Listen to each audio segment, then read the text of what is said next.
right, so we are live. Hi, everybody. As many of you know, I always want to bring a lot of educational content into our group. And today I have a very special guest who is going to help us to look at the numbers when we're analyzing deals. Now, this is something that many of you have asked me for, how to look at a deal, how to think about numbers, and really quickly analyze whether or not something makes sense or not. And then if it makes sense, how to do a little bit more of a deep dive. So today I have Henry Metcalf with us. Let me bring him on. And he analyzes deals for a living for a fund that some of you are familiar with. He works with Hearthfire Holdings, and they specialize in self-storage facilities all around, Henry, all around the East Coast, right? Yeah, we have pretty much, we'll look at any market. Our portfolio right now is mainly Midwest to Northeast. Northeast. Okay. So this is the fund that I really respect and like. And Henry and I have talked a little bit about what we want to bring to you guys today and kind of give you the educational know-how from a pro. So Henry, it's all you, man. All right. Awesome. Thanks, Michael. I'll dive I'm going to present a model here that's just really how we look at things. When we're looking at deals for storage in particular, you might have to pin that to the board, Michael. Yeah, we'll do that. Yeah.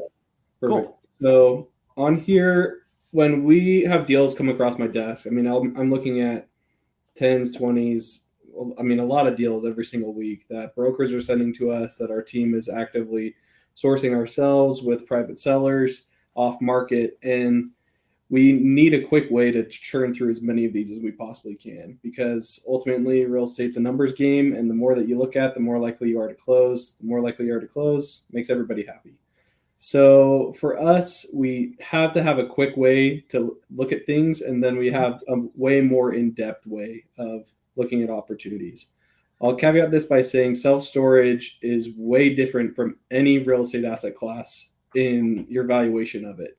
It's not as simple as, all right, what's your P&L look like? And then just plugging a cap rate to that, and then you're off to the races and you can say, I can buy this or I can't buy this. It's a very fluid system. Rates change every single day. Competitors' rates change every single day. Occupancy has big swings up and down, seasonality.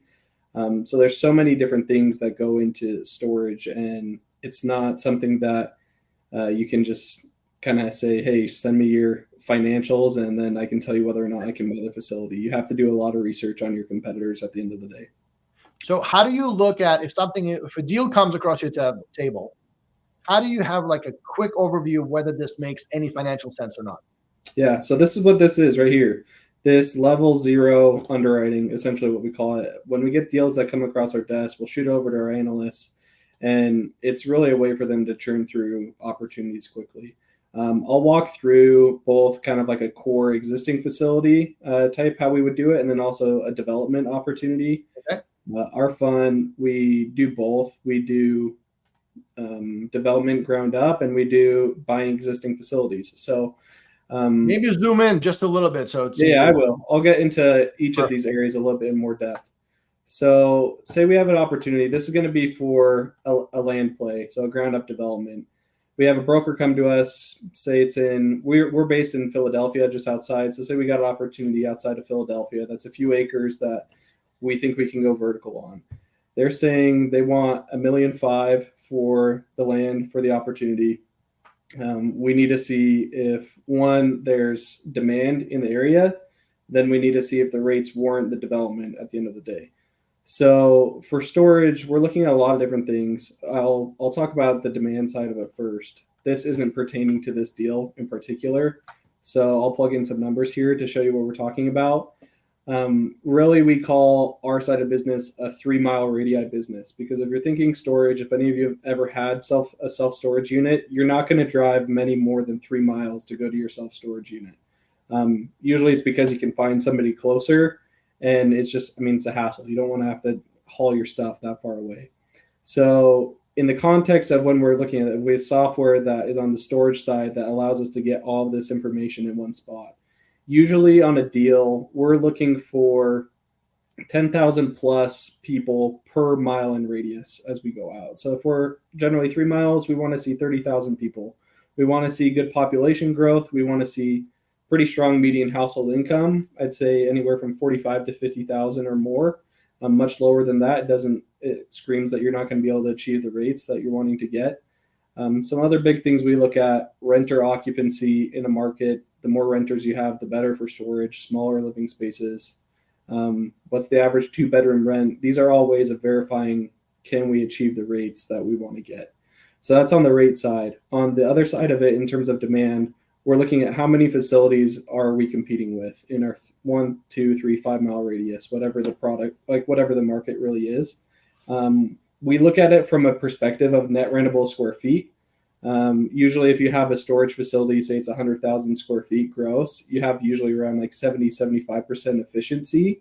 And so that's around like a 75,000 net rentable square feet.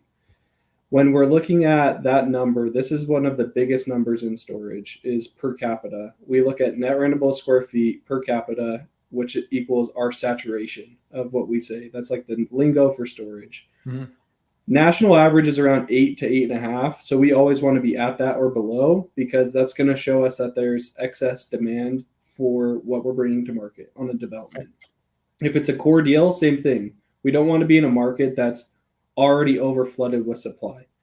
I'd say there's caveats to that, like Florida, certain markets where that just goes out the window. And what you have to do more than anything is just call all of the competitors, see how occupied there are. There's some markets that there's anomalies to that rule. Mm-hmm. But a pretty hard rule for us is we want to be at or below national average in terms of saturation. Okay. We're also looking at, are there any other developments in the pipeline? So are there any planned developments? Are there anything under construction? Is there anything that was planned has then since gone out of construction or out of planning? Because that could be an opportunity for us to acquire that site that had already laid a little bit of groundwork.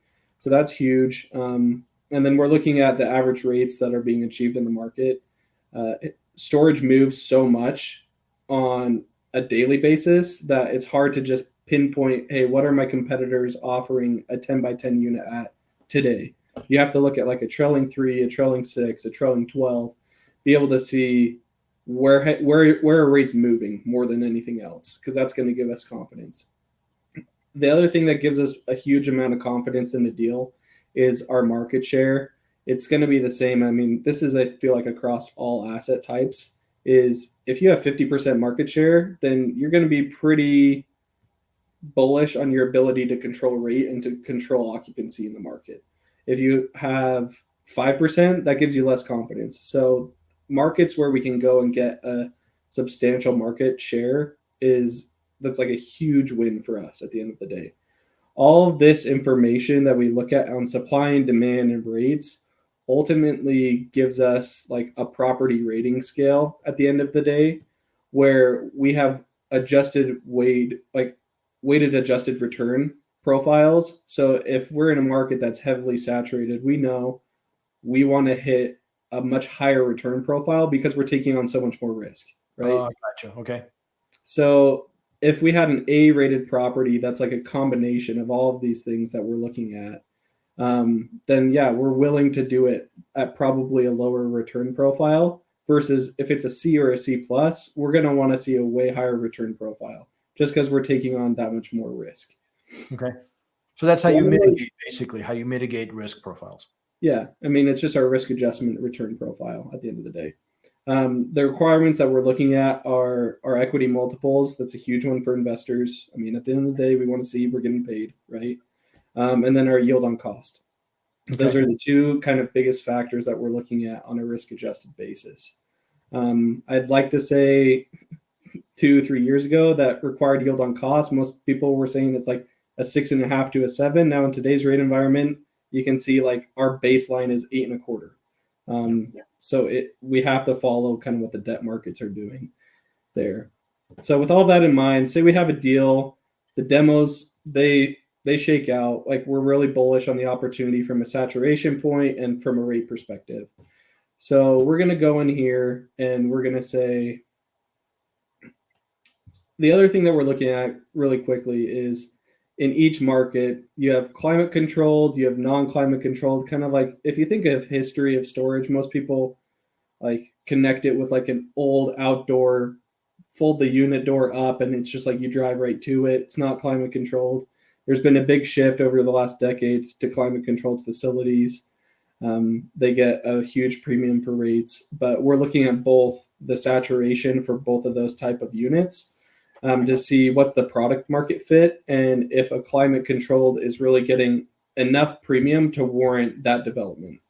Rather, if the drive up is getting the same rates for like a drive up unit compared to a climate controlled unit, there'd be no reason to build climate. Like you're just going to take into the extra costs. You can see here, just the sticks and bricks of that is $75 per square foot versus like climate traditionally 50. Why would anybody build something for that much more if you're just getting the same rate? This table for us is our quick look. So this pulls in our land offer price in here. Say we're saying, okay, we think we can do this for $1 million. Generally on the dev side, we have 900,000. That's kind of just like a stopgate for our site work that then gets vetted further as we get like GMP contracts and whatnot. We really go down to this table for sticks and bricks estimating sheet. This is a fun sheet because it allows us to put in how much gross square footage we think we can get on any given site and really mix and match it to see which product is going to warrant the most return. Gotcha. So in this scenario, we're doing a 90,000 gross square foot building. We're saying it's a 3-story it's a 3-story building. Why that's important is because the first floor gets higher rates than the second and third floor. So you have to account for that in storage. It's usually a 10 to 15% discount for anything you have to put into an elevator. You can see here we do 75% efficiency. So that gets us to like our 67,500 net rentable square foot number at cost per square foot of 75. You can see our total cost. Average unit size, we always want to shoot for around 100 in markets that have good demos. So that's like 675 units. In this scenario, let's say we've shopped all the competitors in the market and the base rate for like a 10 by 10 unit was $215. So we plug all of this information in. This ultimately churns out our projected NOI at the end of the day, which is inclusive of all the vacancy that's being baked in, our discounts, bad debt, late fees, and then our expense ratio. That's ultimately usually going to be 30 to 35% in storage. So what this does, it allows us to be able to say at a 6 cap at sale, untrended versus trended, we can see, all right, this is going to project us to churn out a 9.35 yield on cost, 19.3 IRR on a 2.42 equity multiple. Okay. What's great about that is I can quickly come in here and change this number and say, I want to see if non-climate units are getting $160 rent, and instead we want to build 70,000 square feet of non-climate. You can see like that's going to be, I mean, you're probably not going to get that much. So let's do even 50 because it's a bigger floor plan, right? A 50,000 square foot build of non-climate would actually be the better option in this market. So we're labeling that with like, and connecting it with, is that the product that is in demand? So you have to kind of put both sides together in that regard. Because while it might pencil better, there might just be way more demand for the climate version. From there, it's really a matter of then plugging in, okay, where do we think we need to get to? How much can we push this to see where is it no longer going to make sense? Gotcha. Okay. So I hope that answers your question in that regard. Yeah, it does. It still makes it more complicated than for people when they're evaluating a deal. Is there a way to look at it very surface based on kind of like in a multifamily, you can have like a 1% rule, for example. Is there something like that in self-storage that you're aware of? I think that, I mean, it's hard because it's so market to market and every single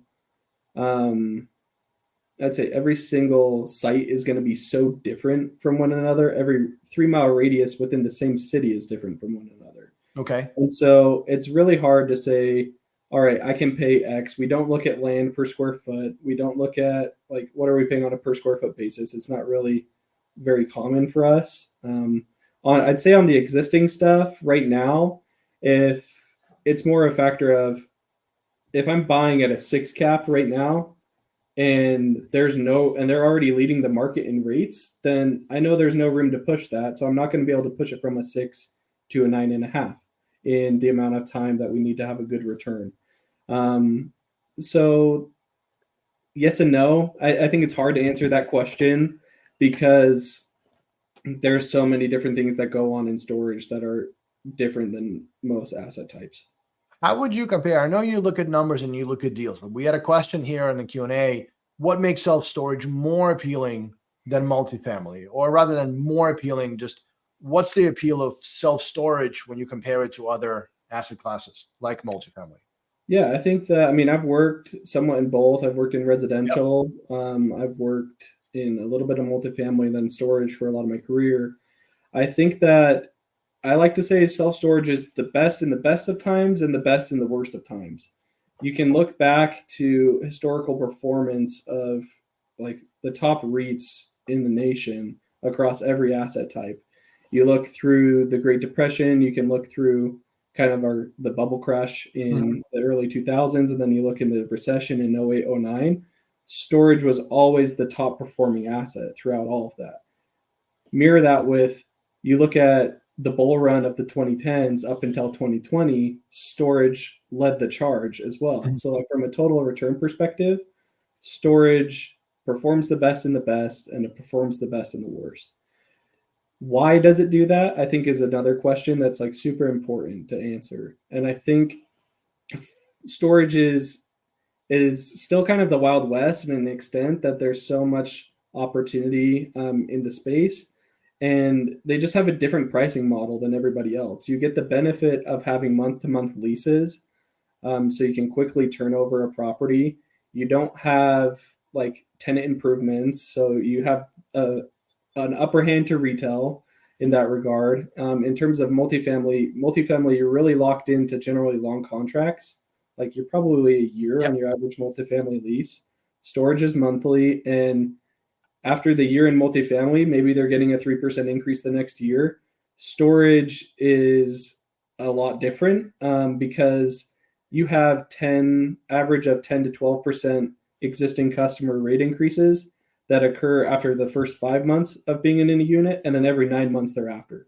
And Okay. there's no cap on that at all. Okay. Storage, Interesting. So you don't have the same thing as you would in multifamily where you can increase by a certain amount, or you can yeah. be a lot more dynamic here. Yeah, it's way more dynamic. There's less regulations on it, and storage people are sticky customers at the end of the day. The average length of stay, I think that was a question that kind of popped up. The average length of stay at a lot of our facilities is 18 plus months. They just stay in there for a long period of time. Generally, at a facility, the REITs use like a 7% churn factor. Okay. Um, and so the benefit of that is they're always increasing like their asking rates on the street, like on the street side. Like if somebody walks in and they're like, "What's my rate today versus what would it be in a year from now?" You're probably going to be 3 to 5% more in a year from now. But the people who get in the door a year from now, they're probably going to be 15 to 20% more than what they originally got in. Okay. So it's a lot more aggressive of a model in that regard, and you can kind of spread out your occupancy. You're not relying on like one tenant, right? I think that's the if you're looking at other industrial assets, that's the risk that they take on, right? Retail, that's the risk they take on. If you lose one tenant in a 5 tenant strip mall, there goes 20% of your occupancy Right. right away. If you lose one in storage, you lost maybe 1% of your occupancy, if that. So I would say that's a huge benefit for storage. And then the ability to churn over tenants is really easy as well. Somebody moves out, or even if you have an auction, you're often able to rent it the next day. That's not really the case in most like other asset types. And then our operating expenses are just a lot lower. Our operating expenses, like I said, are usually around 30 to 35% at the high end. Right. I always found it interesting. Wall Street Journal had this article a couple of months ago on self-storage where after a couple of years, a lot of times you put everything in storage, the cost that you're accumulating over time in rent is probably more than the storage is worth. Yeah. And but you're still there because nobody wants to, once you put all the boxes in there, once you store something, you don't want to have the hassle of taking that out and kind of now you have to remove it. Now you have to go somewhere else. So even when you have a slight rent increase, it's almost like testing the tolerance level. Yeah. Well, is it 5% more? Is it 10% more where I'm actually going to physically go and take everything from this unit and put it in that unit? So a lot of people stick for longer term. Well, and I think as well, you have why saturation is so important in that equation as well, is if you enter a market that is oversaturated, there's not a ton of demand, right? Like people will have probably opportunities to move from place to place. Whereas if there's just so much demand in an area, if somebody gets an increase from $100 to $120, like a 20% increase, they have that, like you're saying, is it worth $20 for me to move? $20 a month. So yeah, Right. I mean, over a long period of time, it might be.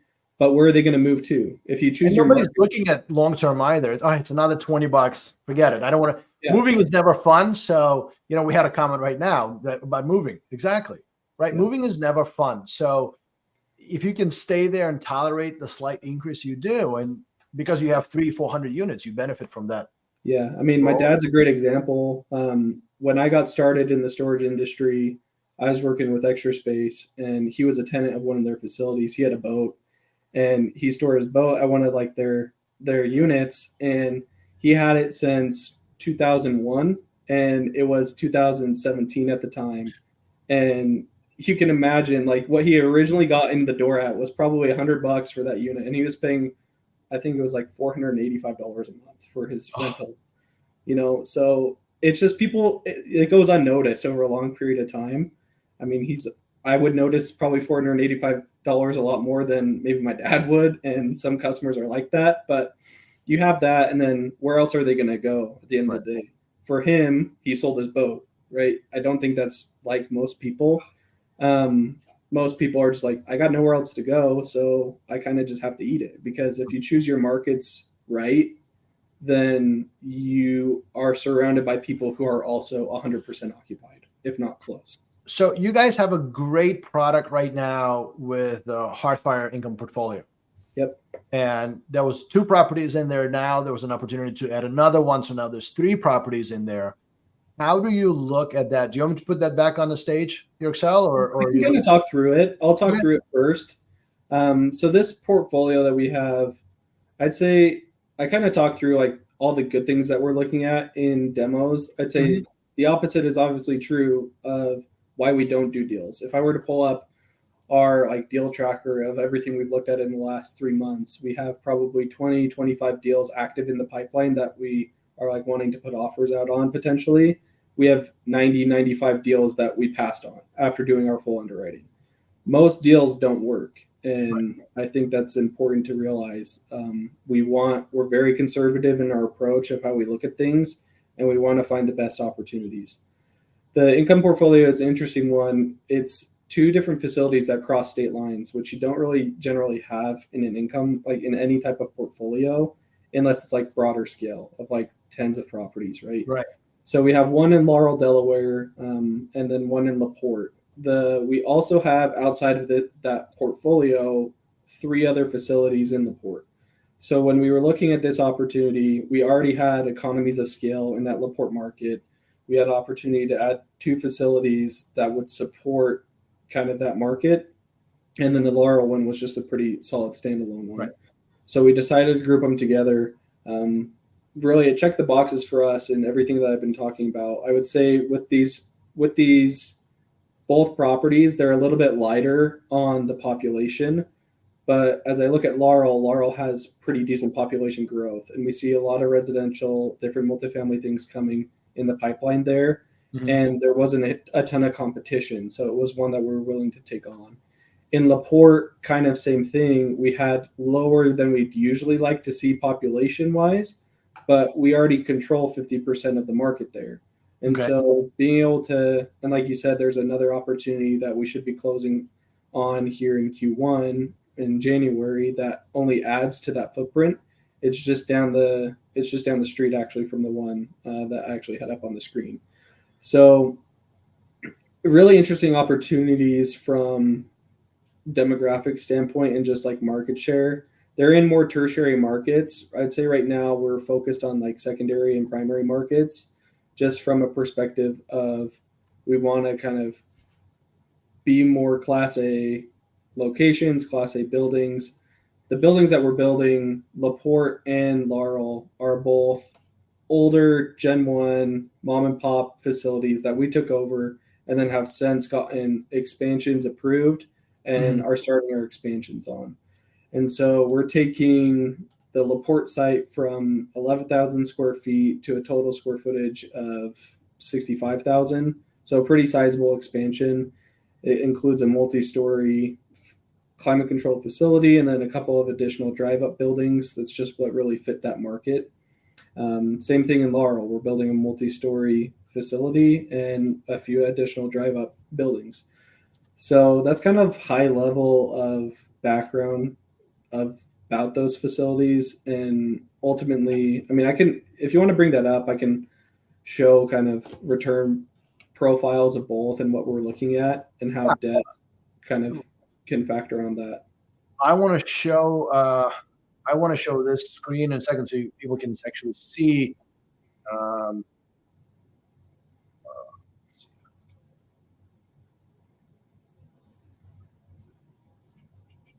I want to actually show the portfolio here. Share that and see. Yeah. This is the actual properties, right? You got this is LaPorte, Indiana, Yeah. and this is the one in Delaware. And you guys have taken it from a small mom and pop and kind of building this out into a much Yeah. larger facility. And I Yeah. really like this part. That's because of the third facility added, right? Yeah. So when we're looking at any market, is we will go in and we're opportunistic buyers and developers of we want to be able to like go where the money leads us. Mhm. And so that's kind of what led this. The third property is just awesome because it's just down the street from Laporte. It's another small, it's 20,000 square feet, but it is a mom and pop who we've had a good relationship for a long period of time being in the market that came to us and they had somebody pass away. So they're kind of dissembling their trust. Okay. And they knew we were in the market and they said, hey, here you go. Do you want it? And we're like, yes, at the right price. And so we got to the right price. They haven't raised rates there for a decade. And so you've got people who are literally 200% below market what we're currently achieving at our facility. That's like a driver away. If you're a golfer, I'm a golfer. If you can hit a driver 200 yards, then Gotcha. it's that close, you know. So Gotcha. it's a good opportunity, and you can see it increases our return profile there. Whenever we're looking at opportunities, we're looking at it from IRR and yield on cost. I think those are our two huge metrics that I'll just Right. harp on all day long. IRR is super important because it takes into account, yeah. So here's this screen. This is the Laporte deal in specific, and then the Laurel deal is eerily similar. With this deal, we just had updated term sheets that we got back from our lender on, and you can see we're looking at our levered return. That's really what we quote people at is a 25%, I mean 24.25% return, super strong return profile based on the waterfall that we have in place on this portfolio that's netting our investors just about a 20% return. That's based off of a 5-year hold. The debt that we have in place there, it will be 2 years to get us through our construction phase and then leased up. And then it will reprice and stabilize for another 3 years. So it will be 2 years IO and then 3 years amortizing. Same loan, really good debt term there. So it's a strong profile. I think that there are deals that we'll look at that would scream this as well.